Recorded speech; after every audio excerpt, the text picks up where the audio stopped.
All these months, she gagged every time she'd seen her sisters with their boyfriends. Her chest had ached, and she assumed the ache was from disgust, not love. Now she was experiencing the emotion for herself, the ache for what could not be. Her eyes filled with tears.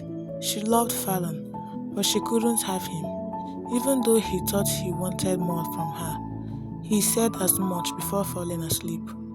She hadn't answered, hadn't known what to say, but she could only imagine him cringing during their first fight, suspecting her of evil doing. She could just imagine the accusation he'd hurl at her every time something went wrong in his life. That would destroy her.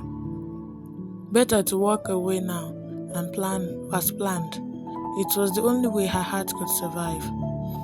Gingerly, Glory slipped from his body, from the bed. Her legs were so shaky she almost fell. Since she'd written herself here without any real clothes, she borrowed a pair of sweats and t-shirts from Fallon. Before she put them on, she held them to her nose and inhaled deeply. They smelled of him, like soap, dark spices, and strength. A tear fell. Once dressed, she walked to the edge of the bed. Still, he slept soundly. Must have not gotten any rest these past few days. He probably feared she'd attack him with her pen at any moment. What if things could be different? What if there was a chance they could make it work? He looked so peaceful. His dark hair was a disarray against the pillow. His face was flushed with lingering pleasure. The sheet had fallen, revealing the entire expanse of his mouth-watering chest. What are you trying? Who are you trying to fool? Make it work? Please. Those silly tears began falling in earnest. She was going to miss him, taunting him, being with him, sparring with him. Had been fun. He was witty and he was warm. He was wild and protective, and a lover who cared more about her pleasure than his own. His fingers flexed over the part of the mattress she'd occupied. Her heart stopped beating. One step, two, she backed away from the bed. Any moment he would probably wake up. What would he say to her? What would he do? Doesn't matter. Glory pivoted to her heel and stalked quietly from his house. They only lived a mile apart, and she traveled the forest many times before, so she entered the night without hesitation. She left her heart with Fallon. When Fallon woke up alone, he was not happy. When he rushed to Glory's house and discovered she had packed a bag and taken off, telling no one where she planned to stay, he was angry. When he drove around town, asking if anyone had seen her, and found that no one had, he was beyond furious. Why had she left him? To punish him? He didn't think so. They were past that point now. He knew it, and she wasn't the type to do so without gloating. Something he loved about her. Loved? Yes, he loved her. She was his woman, the other piece of him. He knew that now, and so there would be no more denying it. The fact that she was a witch didn't matter anymore. He'd rather have her and her powers than be without her. Had she left because she was scared? Yes, he thought. Yes. Well, he was scared too. Now relationships were always scary, but this one's more so than most.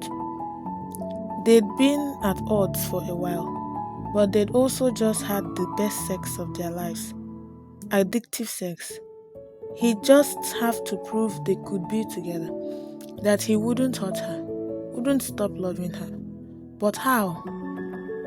You still have the pen. The thought slammed into him with the force of a jackhammer, and he grinned. He rushed back home. Glory was inside her Ford Taurus. one moment, and back home the next.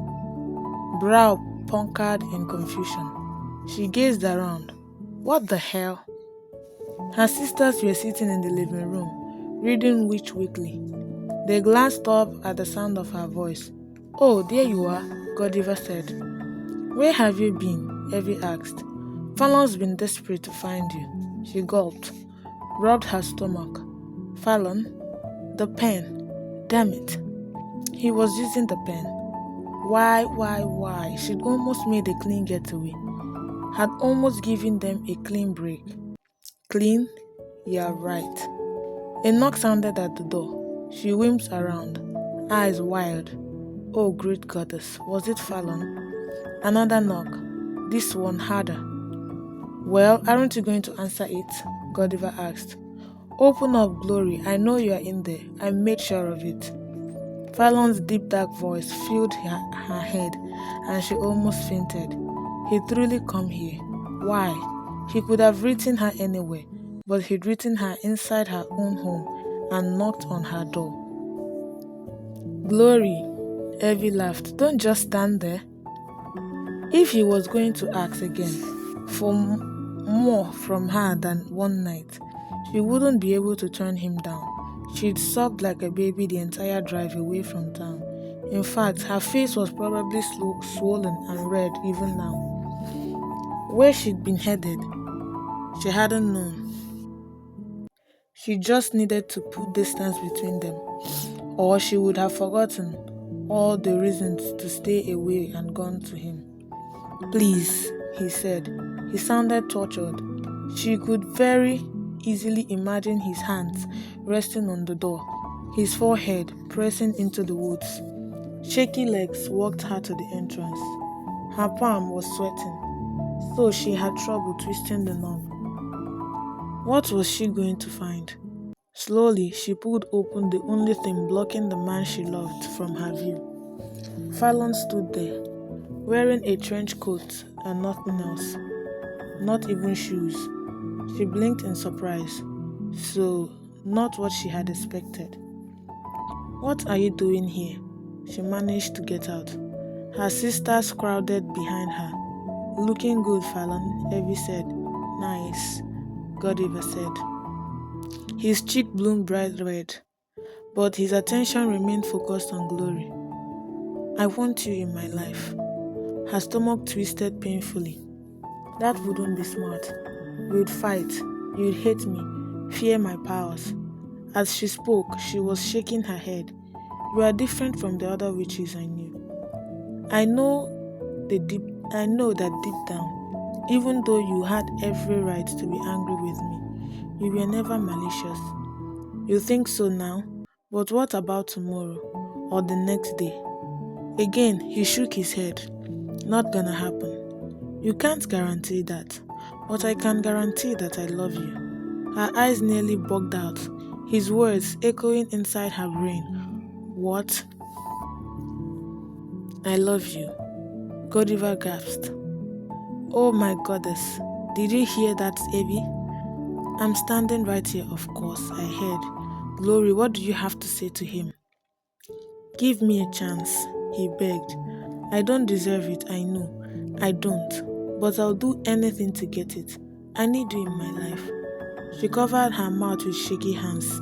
This was too much, too good to believe. He forged ahead. You once came to my door, wanting a night with me. Now I've come to your door, wanting an eternity with you. I'm here, just as you were, in nothing but a coat. My heart is yours. Okay, now the trench made sense. Dear goddess, that meant he was naked underneath. Her blood heated with the knowledge. Please, don't send me away. I need you. You are a witch, yes, but I don't fear your powers. After last night, I'm grateful for them. Oh, Glory, Godiva brushed away her tears. This is the most romantic thing I've ever heard, I've ever seen. Don't send him away. If you don't take him, Evie said, I will. Hunter, was all Glory managed to get out. He's only good for the night. Maybe I'm looking for a day man. Glory elbowed her sister in the stomach. Evie backed off, taking Godiva with her. Come on, let's give the lovebirds their privacy and listen from the kitchen where Glory can't assault us. Footsteps echoed. I love you, Glory. He dropped to his knee. Please, say yes, something to me. Say something to me. Anything. Could he truly love her? Could he live with a witch and not fear for his life? She studied. Lines of tension edged his eyes and mouth. His lips were drawn tight. He was pale. His hair looked as if he'd plowed his hands through it for hours. He really was worried she'd say no. Last night wasn't enough. He rushed on. Forever probably won't be enough. You're all I can think about, all I crave. I'm addicted to you.